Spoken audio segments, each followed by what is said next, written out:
Pemirsa, puluhan orang menghadang dan mengambil paksa jenazah pasien positif corona dari ambulans. Petugas medis tidak berdaya menghalau massa.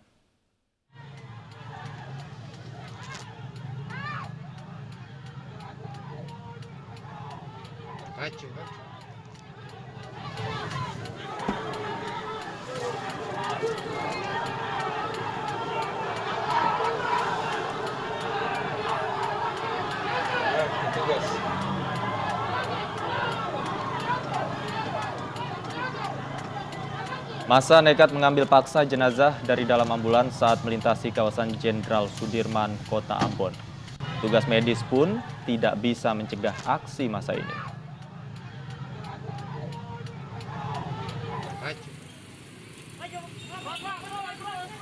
Setelah mengambil paksa, massa bahkan membuang peti jenazah. Aksi ini pun menjadi tontonan warga sekitar.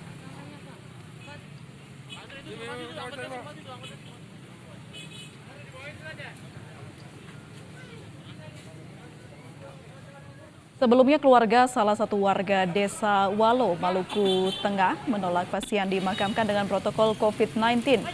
Pasien tersebut semula menderita tumor dan terinfeksi virus corona.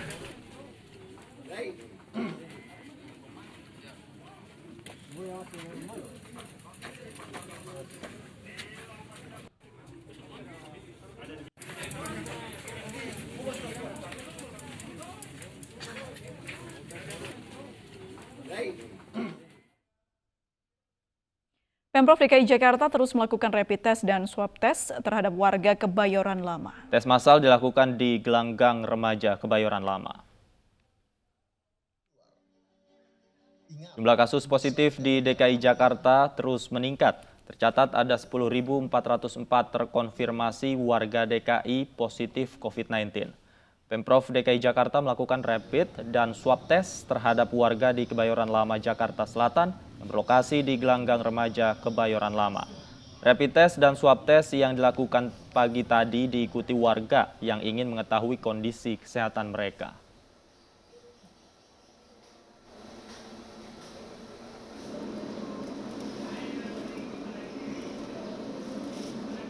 Untuk hasil konfirmasi positif memang ada beberapa yang terkonfirmasi seperti itu. Lalu penindakan selanjutnya jika ditemukan dari hasil swab test itu akan diapakan ya? Akan dilakukan tracing dari kontak eratnya, kemudian kita lakukan swab juga. Apabila memang terkonfirmasi positif ya akan ditindaklanjuti sebagai pasien COVID-19. Sementara itu, Pemprov DKI Jakarta memutuskan meniadakan kembali kegiatan Hari Bebas Kendaraan Bermotor di Jalan Sudirman Tamrin menyusul ramainya kritikan karena terjadinya kerumunan akhir pekan lalu.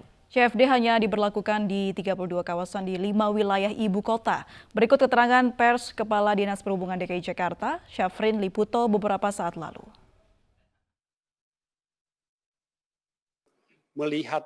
Melihat antusiasme masyarakat yang akan mengikuti kegiatan untuk berolahraga, maka kami melakukan distribusi pelaksanaan kegiatan olahraga oleh warga ini ke 5 wilayah kota Provinsi DKI Jakarta. Dilakukan distribusi ke 5 wilayah kota untuk pelaksanaan olahraga warga pada 32 kawasan khusus pesepeda.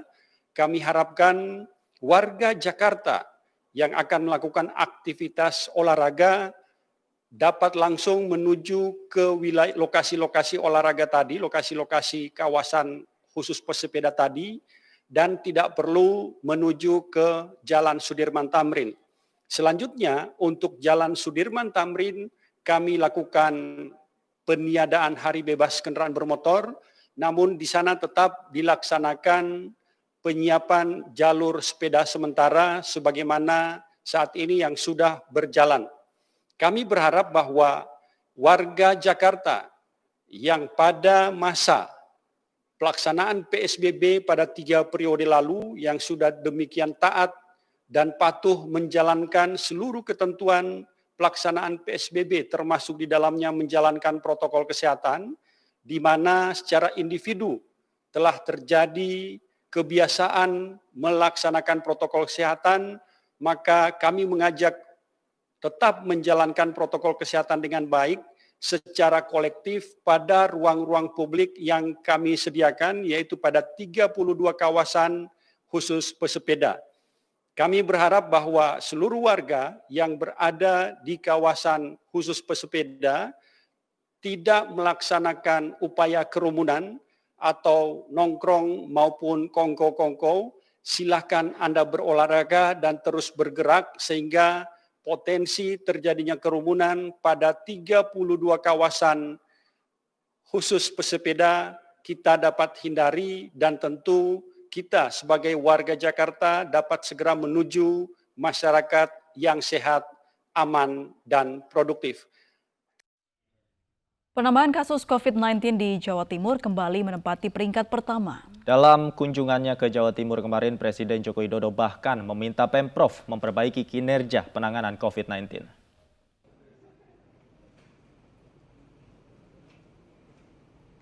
Presiden Joko Widodo mendatangi Jawa Timur Kamis kemarin untuk meninjau langsung posko penanggulangan dan penanganan COVID-19. Kunjungan Jokowi tersebut terjadi di tengah lonjakan kasus positif virus corona di Jawa Timur. Kunjungan ini merupakan kunjungan pertama Jokowi sejak pandemi virus corona di Indonesia. Dalam kesempatan tersebut, Presiden menekankan agar Provinsi Jawa Timur hati-hati karena angka positif di Jawa Timur mengkhawatirkan. Presiden memberi waktu 2 minggu agar pengendalian dapat terintegrasi. Masih 70% yang nggak pakai masker. Ini angka yang gede banget. Oleh sebab itu saya minta, hari ini juga saya minta kepada gugus tugas nasional, Pak Menteri Kesehatan, kirim masker sebanyak-banyaknya ke Surabaya, ke Jawa Timur. Yang kelima, dalam saya titip ini utamanya kepada gubernur, bupati, dan wali kota, agar setiap membuat kebijakan, agar setiap membuat policy selalu merujuk pada data sains dan juga saran dari saintis. Jangan kita membuat kebijakan, membuat policy tanpa melihat data. Jawa Timur diketahui menjadi zona merah COVID-19 lantaran kasus positif yang terus melonjak signifikan. Hingga hari ini pun Jawa Timur kembali menempati peringkat pertama atas jumlah kasus COVID-19 di Indonesia. Tim Liputan iNews melaporkan. Anggota Tim Komunikasi Publik Gugus Tugas COVID-19 Reza Broto Asmoro mengajak seluruh lapisan masyarakat disiplin menerapkan protokol kesehatan. Dengan bersama-sama mengenakan masker dan jaga jarak, penyebaran COVID-19 dapat ditekan. Seluruh jajaran gugus tugas percepatan penanganan COVID-19 di pusat maupun daerah mengajak seluruh tokoh masyarakat, termasuk para pemimpin daerah, pejabat publik, politisi, para tokoh agama, influencer, menjadi tauladan dan mengajak masyarakat menerapkan protokol kesehatan dengan baik dan benar. Sains sudah membuktikan bahwa jaga jarak, pakai masker, dan cuci tangan dengan sabun dan air mengalir dapat memutus rantai penularan virus corona ini. Tapi, tanpa pelaksanaan yang baik dan benar dan kompak, ya tidak ada gunanya. Maka kita harus bersama-sama sekaligus pada saat yang bersamaan menerapkan protokol kesehatan. Karena sebenarnya protokol kesehatan ini mudah dilaksanakan apabila kita tidak sendirian melaksanakannya. Pastikan kita benar-benar berjarak 1-2 meter dari orang lain. Dan orang yang dekat dengan kita juga harus melakukan hal yang sama. Gunakan masker di ruang publik. Jangan hanya 1-2 orang saja, semua orang di ruangan tersebut harus memakainya. Tentunya sesuai dengan panduan yang baik dan benar. Kalau sebanyak 70% penduduk belum mau menggunakan masker, maka kita tidak akan berhasil memutus penularan COVID-19 ini. Maka, saya ulangi kembali apa yang Pak Yuri sampaikan kemari. Bahwa bila dalam interaksi 2 orang yang menggunakan masker hanya 1 orang, resiko penularan dari orang sakit tersebut akan semakin tinggi, bisa mencapai 70%. Tapi apabila keduanya menggunakan masker, maka bisa turun drastis hingga 1,5% saja. Kita semua harus disiplin menggunakan masker di tempat umum atau ketika berinteraksi dengan orang lain. Kemudian jangan lupa, selalu mencuci tangan dengan sabun dan air mengalir, agar kita semua terlindungi. Ribuan kuman mati dengan mencuci tangan selama 20 detik dengan langkah-langkah yang tepat. Masyarakat di DKI Jakarta dan Jawa Timur, ada di Jakarta Pusat, Jakarta Selatan, Surabaya dan sekitarnya, pasti bisa memperlihatkan kepada kita semua bahwa bangsa Indonesia kepahlawanan mereka. Kita punya modal yang luar biasa. Dari jumlah ini didapatkan hasil konfirmasi positif sebanyak 1.240, sehingga totalnya menjadi 51.427 orang. Kalau kita lihat sebarannya, hari ini Jawa Timur melaporkan kasus baru konfirmasi positif sebanyak 356 dan 193 sembuh. DKI Jakarta melaporkan 205 kasus baru dan 108 sembuh. Jawa Tengah 177 kasus baru dan belum ada laporan sembuh. Sulawesi Selatan 172 kasus baru dan 156 sembuh. Kemudian Bali 49 kasus baru dan 73 sembuh. Oleh karena itu, maka menjaga jarak dan tetap menggunakan masker sepanjang berada di ruang pekerjaan, ini menjadi sesuatu yang mutlak kita lakukan. Pemirsa, tim relawan pemulasaran jenazah COVID-19 di Kudus, Jawa Tengah memilih mengisolasi mandiri di dalam tangki penampungan air selama hampir 3 bulan terakhir. Ya, ini dilakukan demi mencegah penyebaran virus corona karena rentannya aktivitas mereka setiap hari.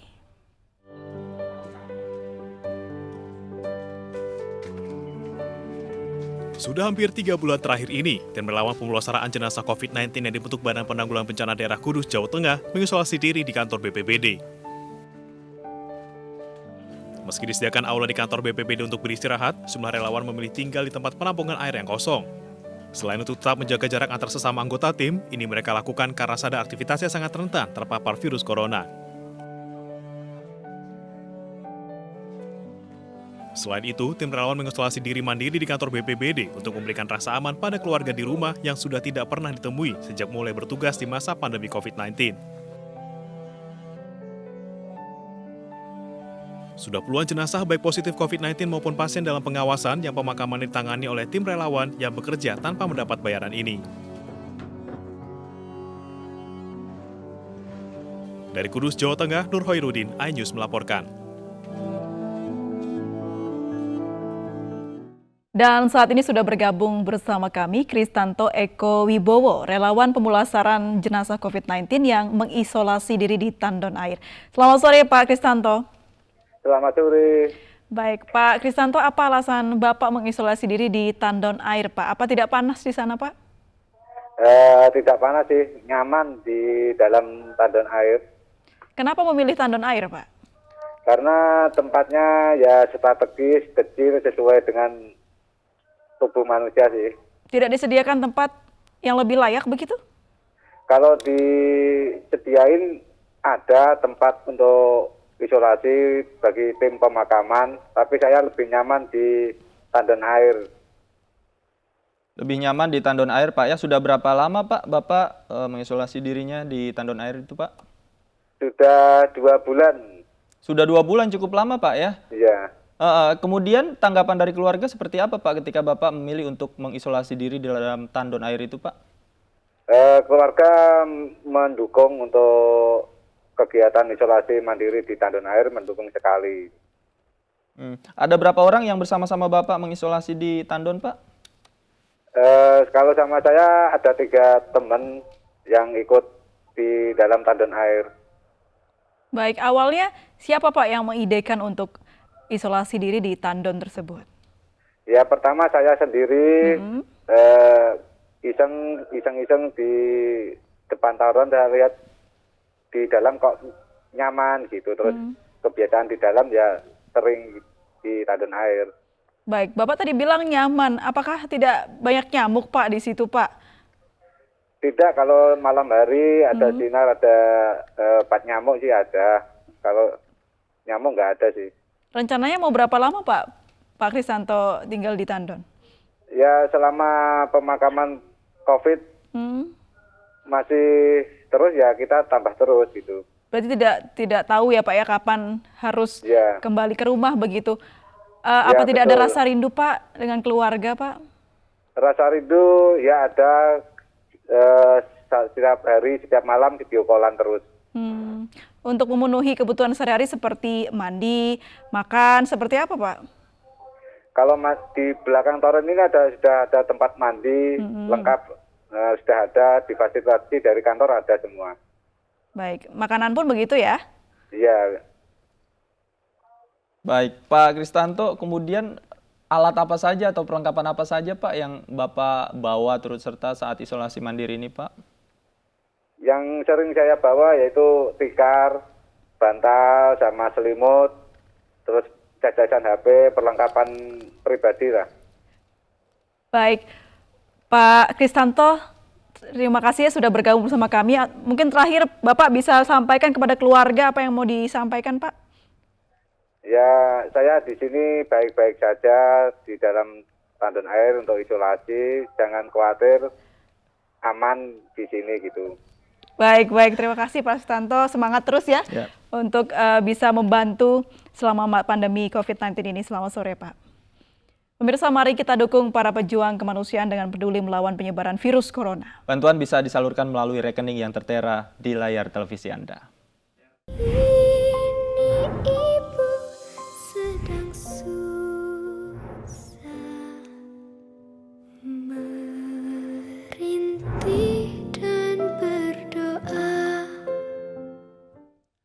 Pemirsa, sebaiknya Anda berhati-hati memilih makanan. Baru-baru ini ditemukan bakteri berbahaya. Temuan bakteri di jamur enoki menggemparkan publik. Ya, jamur tersebut hanya aman dikonsumsi jika diolah dengan tepat.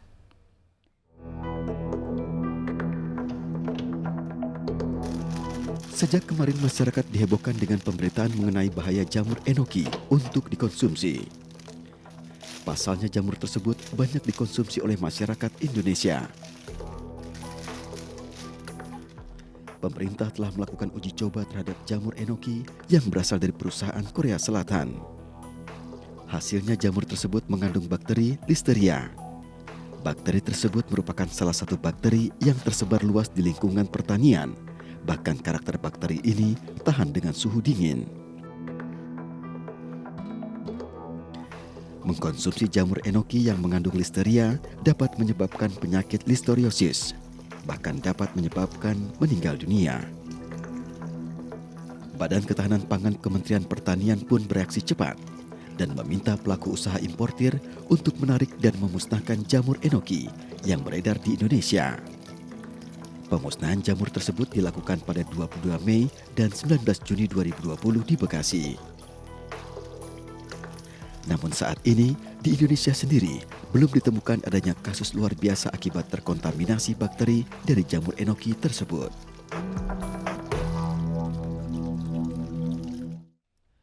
Polisi yang hendak membubarkan tawuran warga di Makassar, Sulawesi Selatan justru diserang dengan petasan. Kami kembali usai jeda berikut ini.